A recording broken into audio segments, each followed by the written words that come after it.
Welcome to the Lowdown on Ghana Web TV. This program covers everything relevant in Ghana, from the hard truth to the facts and fears. My name is Nii Akwei Ismail Akwei. Today we are out of our studio and we are in the office of our guest who runs a newly created ministry whose mandate is to ensure state-owned enterprises make profits, among others. This ministry has been called nebulous, a confusion and even useless. We will speak to the man in charge of the Ministry of Public Enterprises after this break.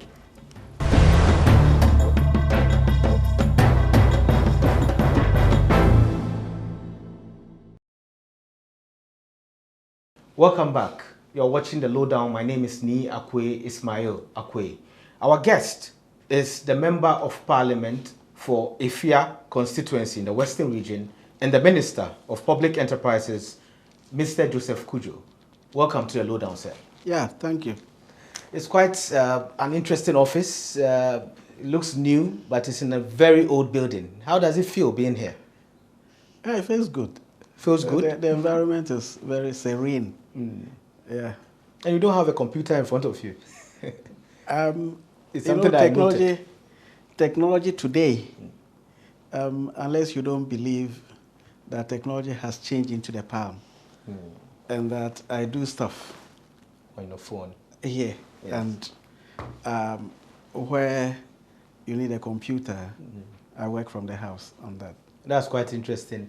And what's your first impression of the ministry after you took over? Because you're coming from the Energy Ministry as a deputy, and now you are the substantive minister for public enterprises here. So what's your first impression? You started on a very interesting note, and that I call it the pre-vetting era. Pre-vetting. That when the President of the Republic, His Excellency, had nominated me for appointment as Minister for Public Enterprises.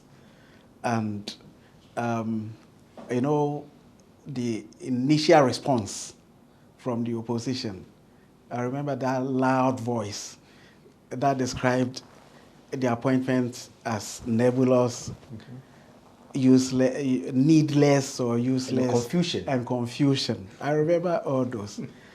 But that was the pre-vetting. So on the day of the vetting, when they listened to what the president had envisioned and the problems to be solved, they changed their position. And so you remember I was given unanimous endorsement for my appointment. So being here, we're here to solve the problems that have been identified to bedevil the state-owned enterprises. I believe as the conversation goes on. Yes, we'll go into those issues. Exactly. And I'm sure there are a lot of problems that you faced so far, or you've seen so far on your desk. I knew the problems. The president had known the problems.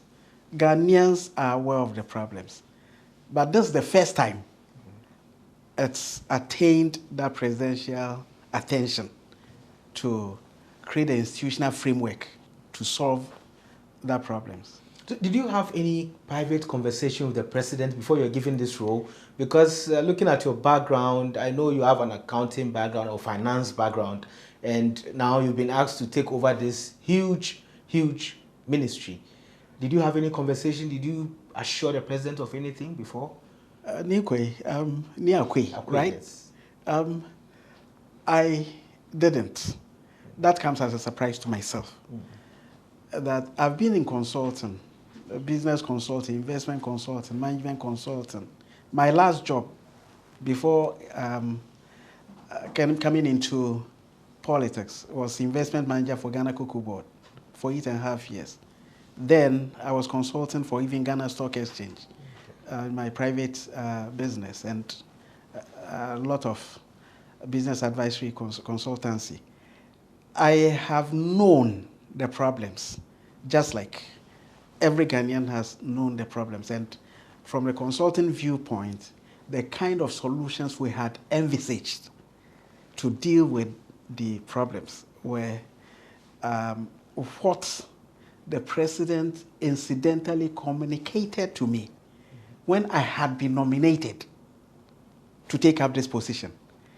It was a short engagement in when he had penciled me for appointment. And then within 5 minutes, he tells me of his vision, and the vision coincides with what I had known over the years, that this is what Ghana has to do to solve this problem. So it's that meeting of minds, positive and pleasant surprise to me when I was nominated. So the vetting, it played out that I actually have a very deep understanding of the issues.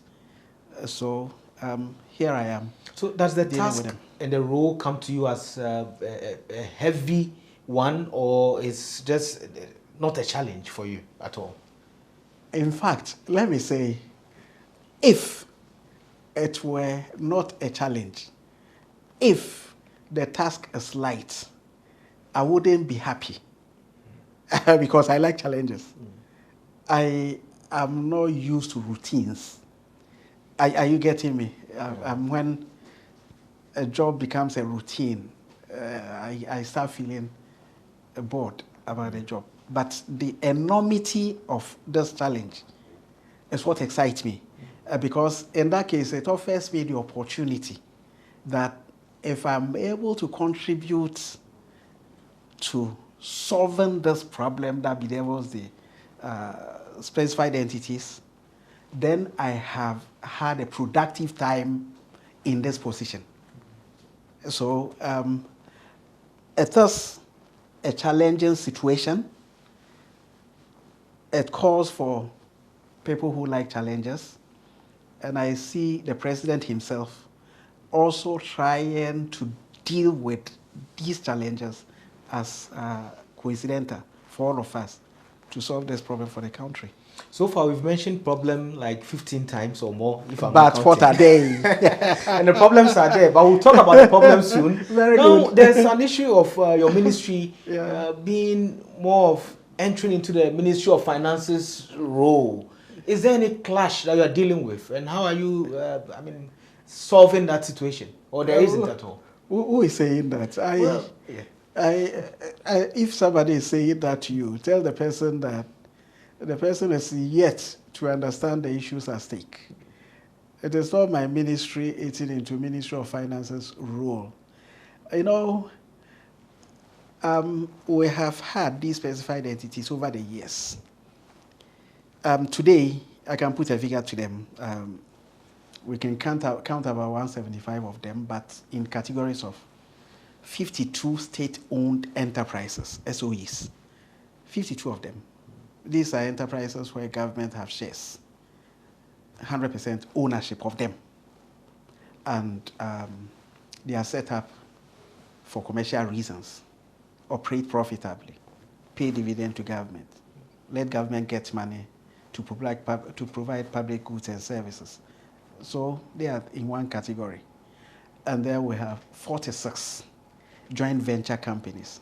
And these are enterprises where government have part ownership of. So with private sector partner or some investor, government owns some enterprises. Okay, so that is also in another category, 46 of them. And then 77 entities that are in they may be regulators, quasi-regulators, and so like NPA, Land Commission.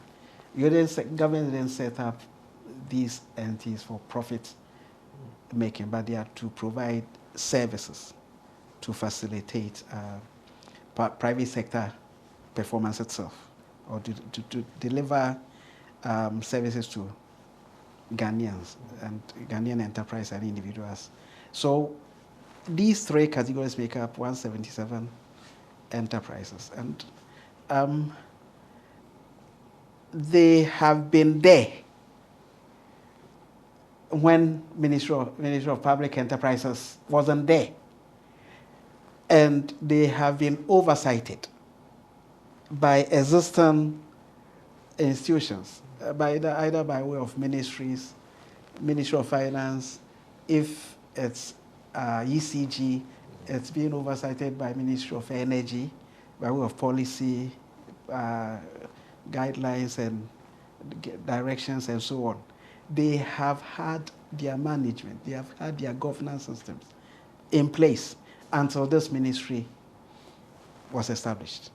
Do you understand? Yes. So you just have to understand that once they were all being owned and governed prior to establishment of this ministry, there would be some institution in existence playing the role which we have been asked to do, or SIGA, State Interest and Governance Authority, they were doing that before the ministry got established. Don't forget, this ministry is new creation. Yes. So, understandably, when you are to do what somebody else was doing initially, you may mistakenly describe it as you are eating into, or jumping into, or interfering into. You get it? Yes. But this is an institutional arrangement. This does this. SIGA is backed by this law. This law mentions a minister to play a certain role. Ministry of Finance is, administers the Public Financial Management Act and also has covered entities specified. This has specified entities. You get it? And it is the same state-owned enterprise. So the delineation of roles is clear. Okay. So it is not a case of confusion as misunderstood by some people. Everything is clearly outlined, and everybody's role, Ministry of Finance's role, Ministry of Public Enterprises' role, sector ministries, their roles are clear. But the beginning of everything, some of these things comes by way of understanding, consultation. So I'm sure you've heard meetings. Exactly, I meet Yeah. ministers. But do you miss the Ministry of Energy? Ministry of Energy, I haven't met them. I haven't met Honorable Matthew Opoku. I mean, do you miss them?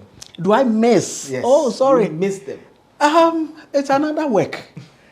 Another work. I played my role there.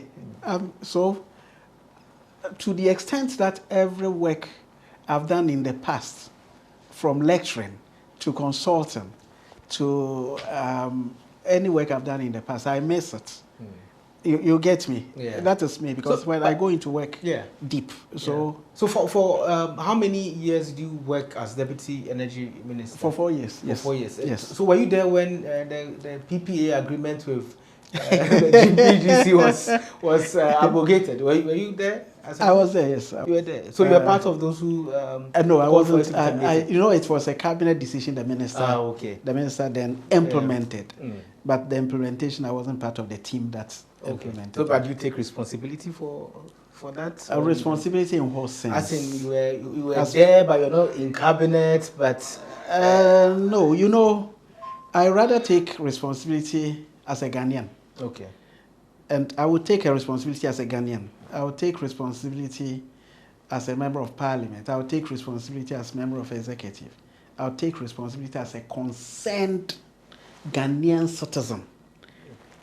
Responsibility I take in one sense, the sense that you, me, all of us, watched one government sign power purchase agreement that were unreasonable, and we didn't do anything. Some of us signaled when I was sitting on Mines and Energy Committee of Parliament. We signaled these things, but you did not highlight it for Ghanaians to understand that somebody is taking a decision hanging Ghana's financial situation and killing us, victimizing Ghana. You didn't highlight it. Do you understand? So all of us have responsibility in that respect. Maybe I didn't speak louder enough to convince you that somebody is creating a problem for Ghana's future of energy.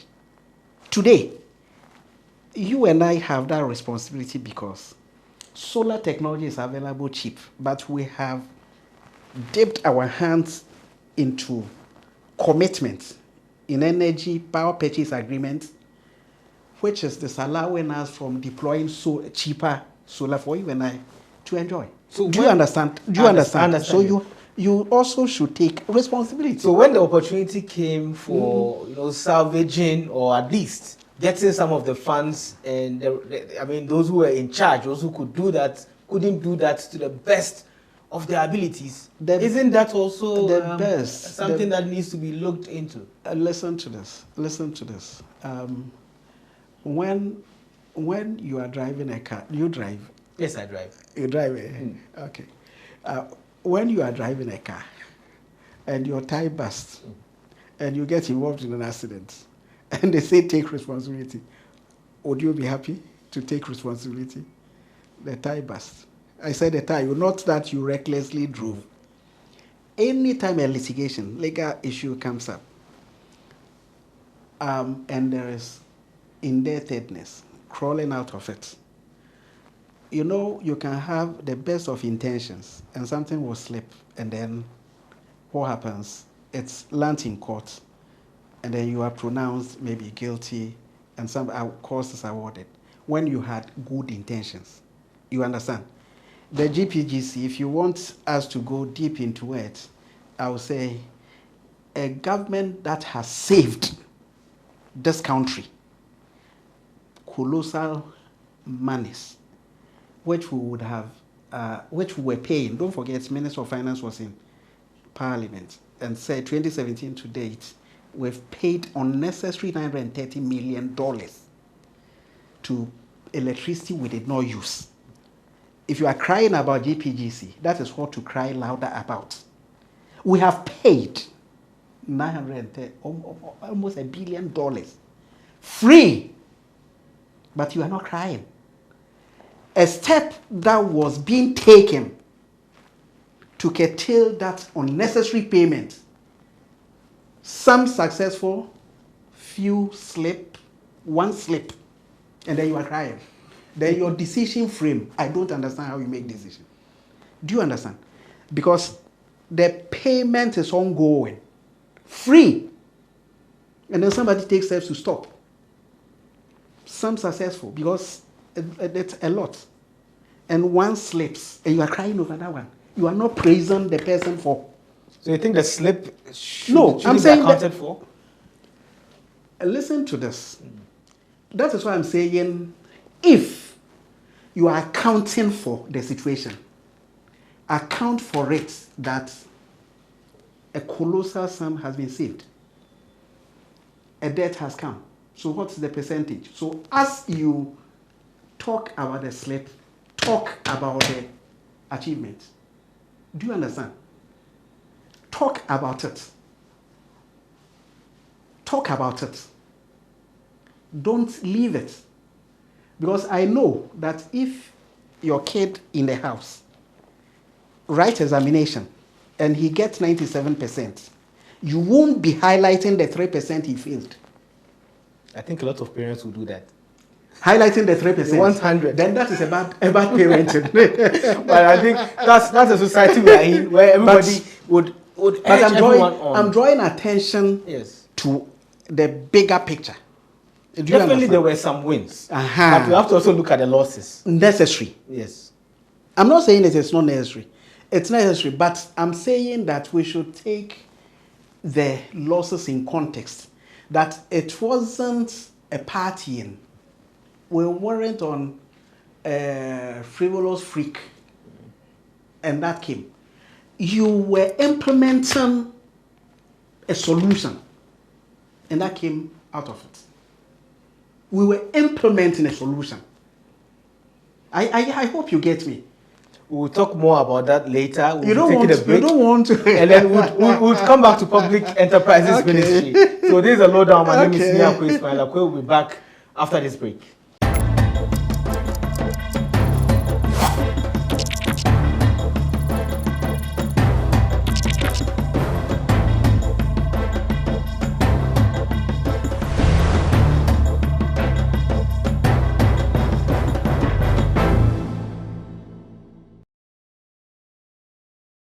You are watching the Lowdown. My name is Nii Akwei Ismail Akwei. We are speaking with the Minister of Public Enterprises, Mr. Joseph Cudjoe. So you are giving us a very interesting and exciting analysis of the situation around the judgment debt issue at the Energy Ministry. But we are now at the Public Enterprises Ministry. Yeah. You've already told us that you have about 177 state-owned enterprises. No, 177 specified entities. Specified entities. Including state-owned enterprise. State-owned enterprise has a definition. Okay. That is, those commercial enterprises government has 100% ownership of. Yes, yes. There are 52 of them. Okay, so which ones are in critical condition right now that needs emergency treatment and emergency work to be done on them? Hey, the way you are talking about critical condition is like ICU. It's more than ICU. We need to make money as a country. Exactly, we need to. Yes. We need to.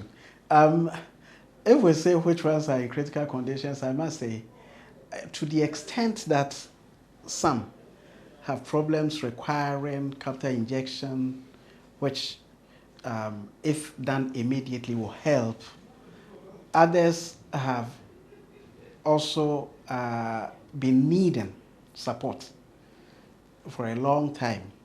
But I say it's an opportunity that is presenting itself today. Whether the company is in a loss making and is seeking a turnaround, or that is as a result of market conditions or competition out there, or lack of capital investments, and it's not able to explore its potential, or it's been defunct and requiring revival to start operations and engage people.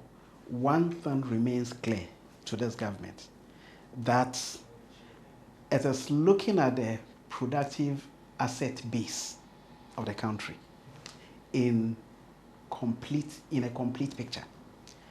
That from the private sector, government is doing 1D, 1F to add a lot of productive assets which are owned by private entities and getting government support.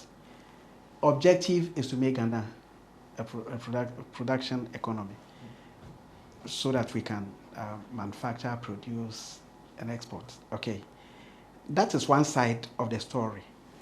But to make it complete, the state-owned enterprises in the system should also function and add. Then in that case, job creation will be massive. Because when the state-owned enterprises and other specified entities are operating profitably, efficiently, and they are expanding or growing, jobs come along. Just like when factories are being established by the private sector under the 1D, 1F program, then we have many enterprises that are growing the economy. So it's a complete picture from that perspective, which the president envisions, and he's rolling out. So critical condition, yes, some are in critical that need for support. When you talk about 1D, 1F, all of them together. When you talk about 1D, 1F, one that comes to mind, everybody sees everywhere, Ekunfi juice. And Ekunfi juice and the factory, we are not seeing the sugar. Is it in critical condition as well? I know it's a public-private partnership. Ekunfi juice, if you say we don't see the sugar, I don't understand. So some journalists... just when Saturday, I drank one of their products. So the product is on the shelf. So the drinks are on the shelf? Yeah. But the sugar that we're expecting to get... No, Ekunfi juice, I don't know whether it's a private enterprise. Yes. Forgive my ignorance. I don't know what the private entrepreneur seeks to do, whether to produce the juice. But if you are talking about Commander Sugar Factory, which is different from the Ekunfi juice. Exactly. Thank you for bringing my mind to that. So Commander Sugar Factory, that's what I wanted to talk about. Okay. Yes. As for Commander Sugar Factory, it's part of the mess. You are talking about PPA, Power Purchase Agreement. But Commander Sugar Factory is in the same category. Yeah. That time when a certain government was spending our valuable dollars doing things that are not productive, we didn't take responsibility. But all of us as citizens should take responsibility. Now, my business understanding says that a factory that is based on any factory that is going to manufacturing should define its raw material base and make the raw material available or near available before you put the factory down, before you set up the factory. That's the iron and blocks and concrete structure with electricity that is going to whether mill or you should know the raw material. This is the only country where a government can set up a factory, put this there, and the raw material is yet to be grown. I know a certain musician, he does this, and we all understand. When he does this, we understand. That you put a factory there, and then now you are going to grow sugar. So it was a mess, you call it? Just like the PPAs, we are trying to correct. Yeah. So do you think it can be done within your tenure? At that Commander Sugar Factory, if you ask whether that can come under my tenure, maybe you are asking me if I'm going to grow the sugar cane. you understand it since you are bringing the solutions. No, I will say even the feasibility, whether the Commander area, the land there, as in the past, supported sugarcane plantation, the capital for it, should it be government money instead of the roads? The road in front of your house may require construction or redevelopment. Whether that money should be used to go and grow sugar for the factory, healthcare, the schools, all those investments where government should commit to providing public support, whether we should stop it and then go and grow the sugar. Those are choices that you will help to make, but you can advise. Should we go and grow sugar and not do the roads? Well, it's for you to say. But you, no, we are in power. You put us in power. Yes. Should we? I'm not going to answer that. Very good. Yes. So we'll make the decision. But the point is that rational decision is every day being made by this government. So one way to look at it is that are there private investors who want to take up that space? Individual farmers were growing their own sugarcane and supplying. I understand at a point in time, the price they were being paid were too low. So their production was not incentivized enough because of the low price. But whatever the problem is, I believe one day we'll focus on that and deal with it here. So in your books, which enterprises are doing so well right now that you think deserve some applause? Oh, okay. Interesting. If I should name some enterprises, I will readily, those I have visited when I took over, when I listened to their success stories, it's so encouraging.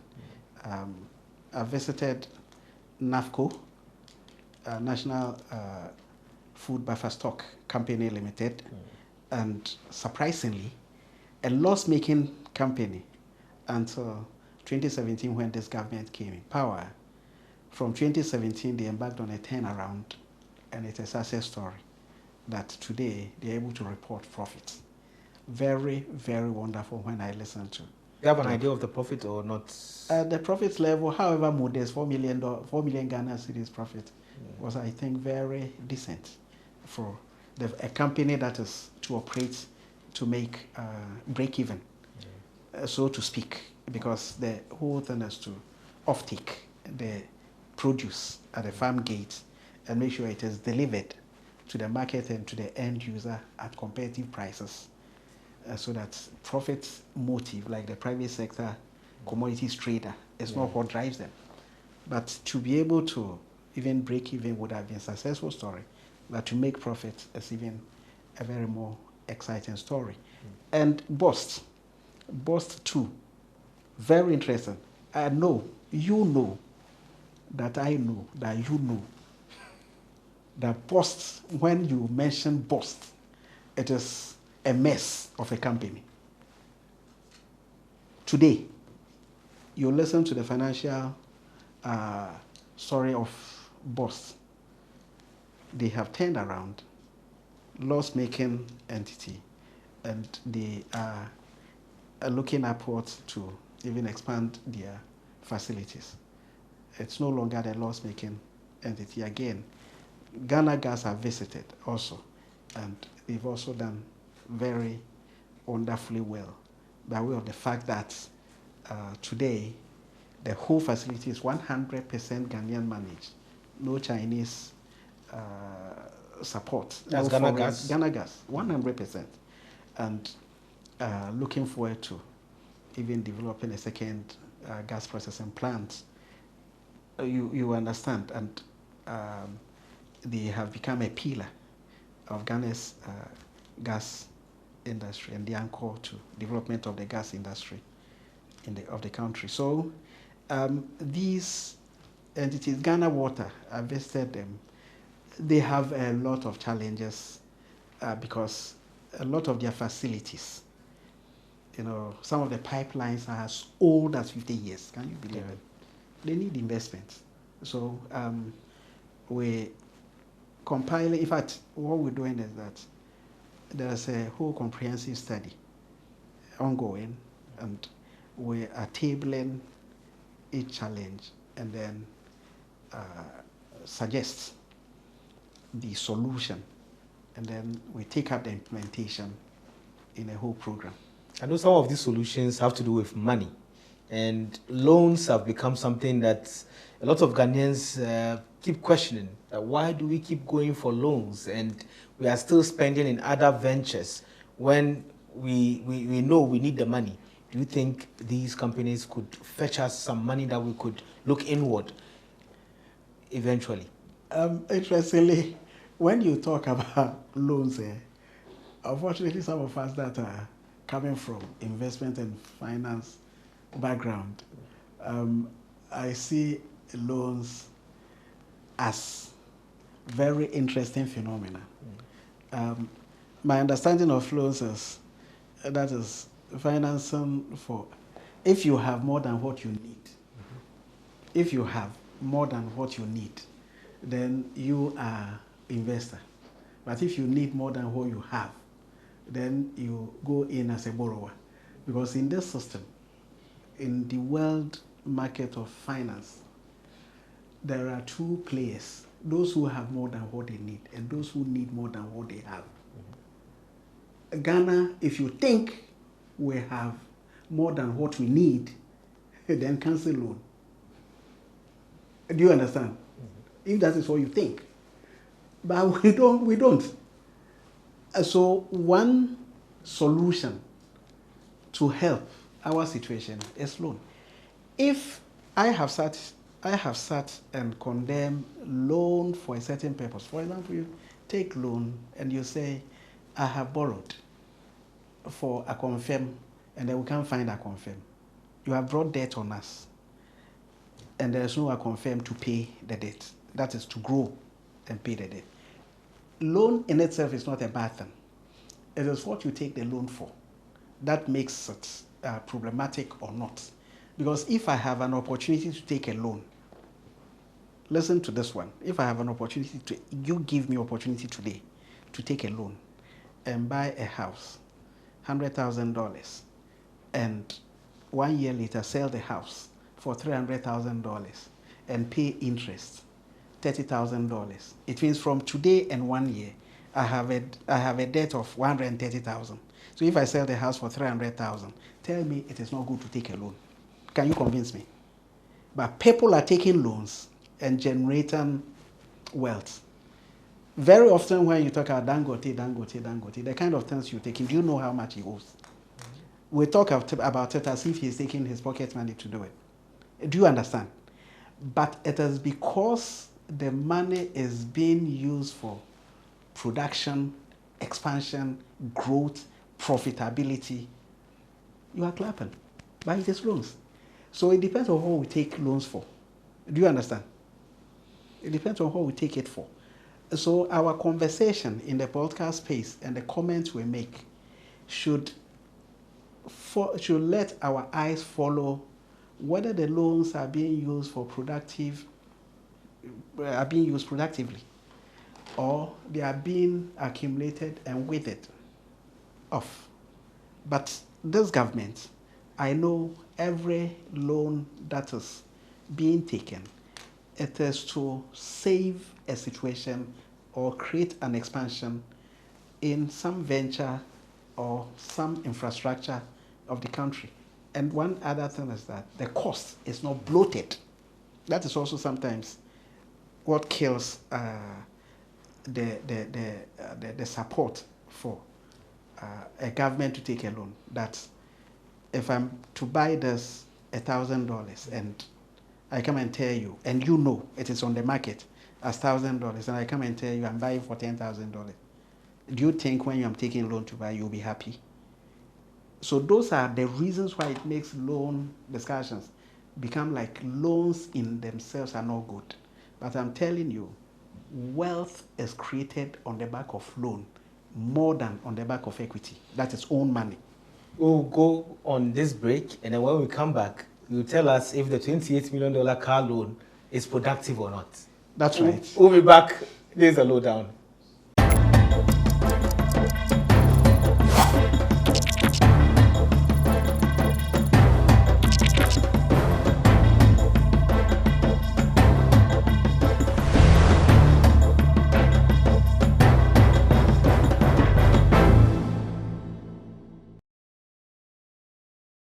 Welcome back to the Lowdown. My name is Nii Akwei Ismail Akwei. We are talking with the Minister for Public Enterprises, Mr. Joseph Cudjoe. So we're talking about loans, and then I brought in the issue of the car loan that was discussed in Parliament by the Finance Minister yesterday, $28 million for MPs, which means every MP will get, I think, around $100,000 for a car.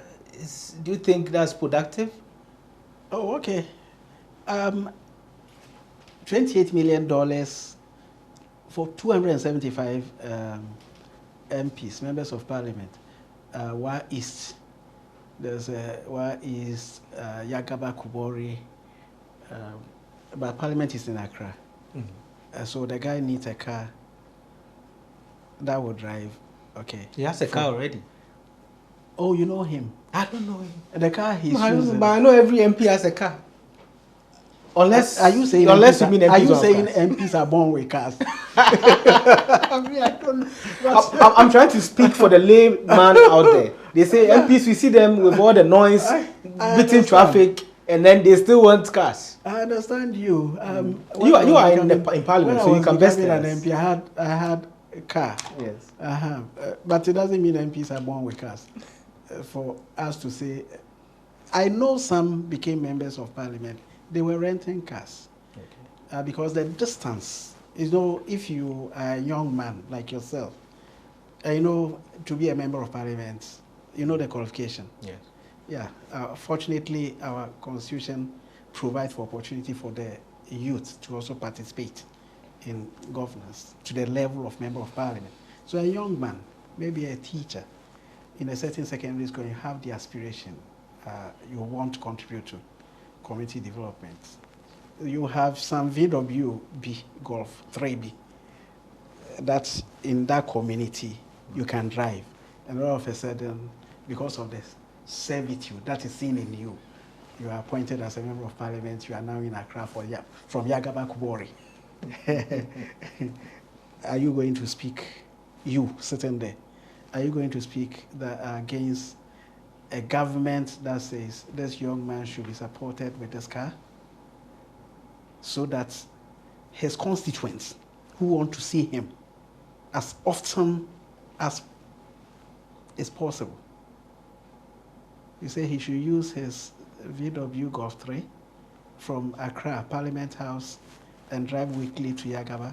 So I'm trying to paint a certain picture that if you take somebody like me to make the decision, you have it wrong. Because the 275, not all of them are like me. Are you getting my point? There are young, dynamic members of Parliament. There are also even who have worked their life out, retired, maybe a retiree, teacher or a retiree worker somewhere but want to serve the community. He finds himself in Parliament from Upper East, from Tamale, from Western North, somewhere. But he's in Accra now. The constituents want to see him. They want to see him. So let's be objective in these matters. Are you getting me? Whether the need exists or it does not, go to his constituency and ask, how often do you want to see the member of parliament here when we vote for him? He will tell you maybe every day. So if the MP reduces it to weekly or fortnightly, and you say that vehicle that is durable enough and will not break down 1 a.m. along the way, or will not expose him to those, and in some Ghana, we haven't developed all our roads, you know, some terrain, very terrible. And he has to still visit all these communities. So the need there, looking at what personally I experience, looking at what others go through, anytime we have opportunity to go for a funeral somewhere, you see the harsh conditions, the need is there. For me, even as government tries to solve the need, the government has not made it a gift. Government has made it a loan to the member of parliament. And so if your salary is 10,000 a month, they will deduct the repayment from it. Do you understand? It is a loan. It is not a gift. So you have the right to reject it? Yes. Okay. But everybody needs it. So I haven't seen somebody reject it. Are you going for it yourself? Yes, in my case, I need it. I need it. So I didn't say I wanted to. I said I need it. So you drive it to Efia constituency. Yes. And this is one of my constituents. You should show the camera. It's one of my constituents. Ask him whether I need it or not. He will tell you, yes, I need it.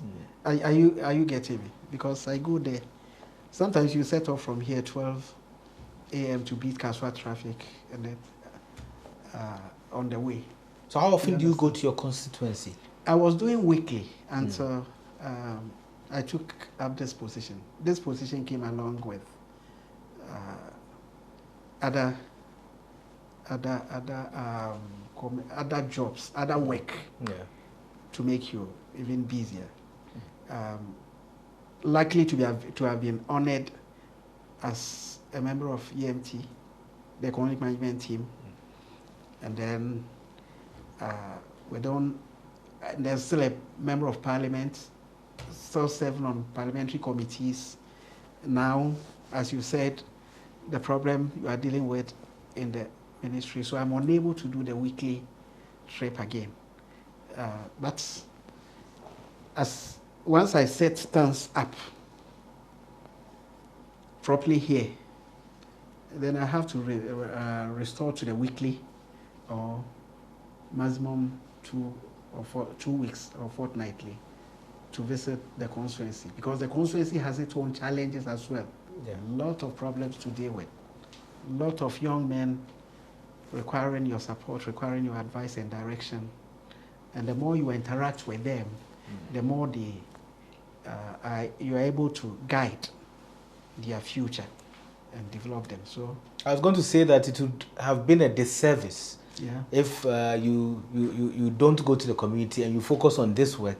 And you said, well, after some time you'll be going to deal with the issues. No. It's initial stages where you have to put administrative system and policies. So it takes more effort. So it is only up to this initial stage. But sooner than later, and I mean very soon, I'll restore myself to the weekly visits. So how do your community, constituents, how do they see you and your work? Are they satisfied? I know they voted you and retained you, but are they satisfied deep down from your perspective? Yeah, very satisfied when it comes to constituency work. But this work, it is even this interview that will highlight it to them. Are you getting me? because this work, it's new. It's a new ministry. Yeah. It's not like an existing ministry where somebody has an idea already what you're doing. But for this interview, which is part of highlighting the work and the challenges, and they will see what I'm doing here too.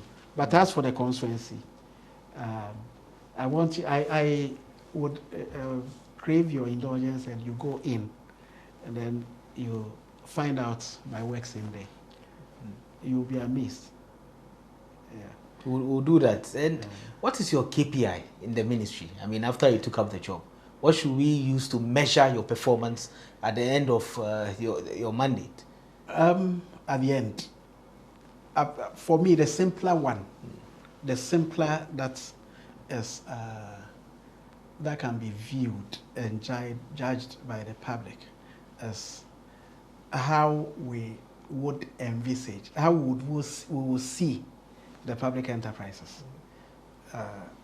Will they continue to be characterized with the challenges, the low profitability, non-profitability? Are you getting me? And whether the situation as we met will continue, or whether at the end of the day, you and everybody else listening would now be aware that the public enterprises, as we know them, are a very important source of potential government funding, or they will continue to be a challenge to Ghana's budget. Today, they are a challenge to Ghana's budget, because whereas we are looking for money to do roads, hospitals, schools, and so on, the public enterprises are also looking for money. Meanwhile, it should have been the reverse. Government as a shareholder and owner of companies, the companies must have been operating profitably and paying dividends. Do you understand? So at the end of the day, we'll be able to see how many are paying dividend now. Are you getting me? How many are paying dividend now? How many are expanding? How many defunct have been resuscitated? How many? So those things will be part of the conversation. So even off paper, that conversation would enable you know the key performance indicators, understand it. Are you getting me? Yeah. But technically, at the technical level, there's board of directors. There are instruments being developed, code of corporate governance and compliance of the boards to them. There is company evaluation reports that are done annually. Today, of the many public enterprises, I know some 63 have responded by way of information too. So all those at the technical level will be part of the conversation. That's how many boards were in compliance with code of corporate governance, how many. So we'll see. We'll see. Who will assess you in 2024? At the technical level, we'll see. Yeah. You will do what? Who will assess you in 2024 and then see how good you've stuck to your words and how good you've performed in the ministry. So we would like to have your final words before we end the program. My final words, you assess me in 2024, you are behaving like you are the president and that you appointed me. Well, we appointed. You give me assurance that I will be here up to 2024. We elected the president. Okay. So,